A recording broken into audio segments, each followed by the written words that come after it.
கேரளாவில் உள்ள 288 சட்டப்பேரவை தொகுதிகளில் வாக்குப்பதிவு விறுவிறுப்பு. அதிகாலை முதலே நீண்ட வரிசையில் காத்திருந்து வாக்களிக்க மக்கள் ஆர்வம்.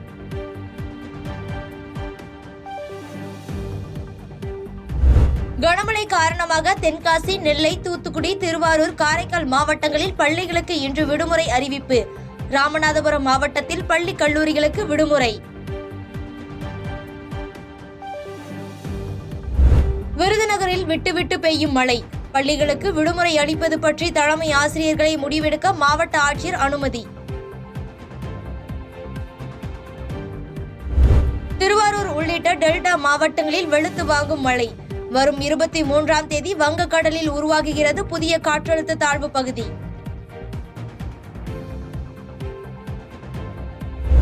வெள்ளப்பெருக்கு காரணமாக குற்றாலம் பிரதான அருவியில் பொதுமக்கள் குளிக்க தடை.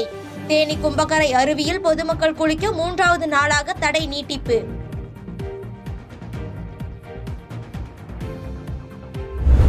சென்னை விமான நிலையத்தில் இன்று ஒரே நாளில் 12 விமானங்கள் ரத்து. விமானங்கள் திடீரென ரத்து செய்வது தொடர்வதால் பயணிகள் கடும் அவதி.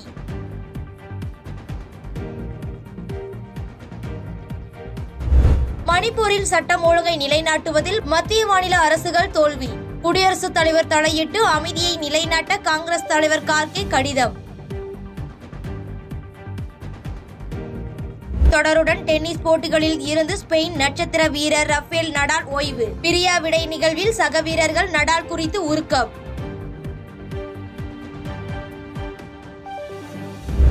இசையமைப்பாளர் ஏ.ஆர். ரகுமான், சாய்ரா பானு தம்பதி பிரிவதாக அறிவிப்பு.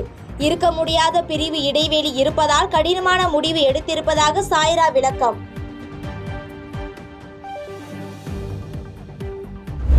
எதிர்பாராத விதமாக தங்கள் திருமண வாழ்க்கை முடிவுக்கு வந்துவிட்டது. உடைந்த அத்தியாயத்தில் பயணிக்க தொடங்கி இருப்பதாக ஏ.ஆர். ரகுமான் பதிவு.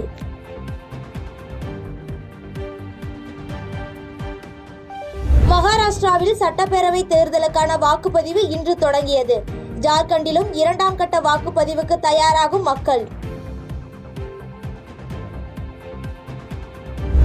உலக மக்கள் அனைவருக்கும் நிலையான எதிர்காலத்தை உறுதி செய்ய வேண்டும். G20 மாநாட்டில் இறுதி நாளில் பிரதமர் மோடி பேச்சு. 2 நாட்கள் நடைபெற்ற G20 உச்ச மாநாடு நிறைவு. G20 கூட்டமைப்பிற்கு தலைமை பொறுப்பேற்ற தென்னாப்பிரிக்கா. பிரேசிலில் இருந்து கயானாவுக்கு புறப்பட்ட பிரதமர் மோடி. உச்ச மாநாடு நிறைவடைந்த நிலையில் தனி விமானம் மூலம் பயணம்.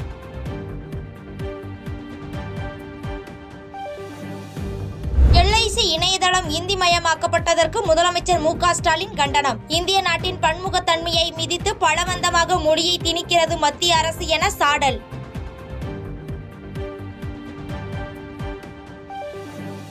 தெலுங்கு மக்களை இழிவாக பேசிய வழக்கில் பிணை கேட்டு கஸ்தூரி தாக்கல் செய்யப்பட்ட வழக்கு சென்னை எழும்பூர் நீதிமன்றத்தில் இன்று விசாரணை.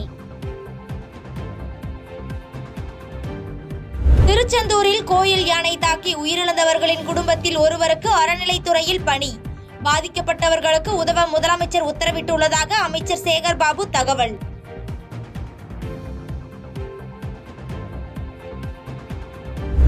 கள்ளக்குறிச்சி விசச்சாராயம் மரணம் தொடர்பான வழக்கின் விசாரணை சிபிஐக்கு மாற்றப்படுமா? இன்று தீர்ப்பளிக்கிறது சென்னை உயர்நீதிமன்றம். சேலத்தில் ஜிம்மில் உடற்பயிற்சி செய்த இளைஞர் உயிரிழப்பு. உயர் ரத்த அழுத்தம் இருந்த நிலையில் தீவிர உடற்பயிற்சியால் விபரீதம். கடலூரில் இருசக்கர வாகனத்தில் சென்றவர் மீது விழுந்த விளம்பர பதாகை. நல்வாய்ப்பாக சிறு காயத்துடன் உயிர் தப்பிய வாகன ஓட்டி.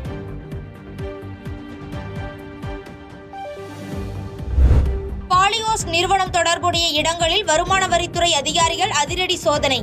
சென்னை, காஞ்சிபுரம், திருவள்ளூர், ஸ்ரீபெரும்புத்தூர் உள்ளிட்ட பகுதிகளில் ஒரே நேரத்தில் ரெய்டு. பெங்களூருவில் மின்சார வாகன ஷோரூமில் பயங்கர தீ விபத்து. விற்பனையாளராக பணியாற்றி வந்த பெண் தீயில் சிக்கி உயிரிழந்த சோகம்.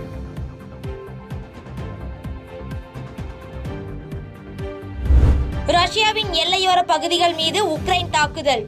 6 ஏவுகணைகளை வீசி தாக்கியதாக ரஷ்ய ஊடகம் தகவல்.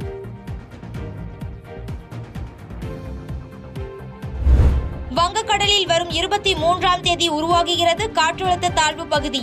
வானிலை ஆய்வு மையம் தகவல். செய்பவரை கண்டால் நாம் பயங்கொள்ளலாகாது பாப்பா.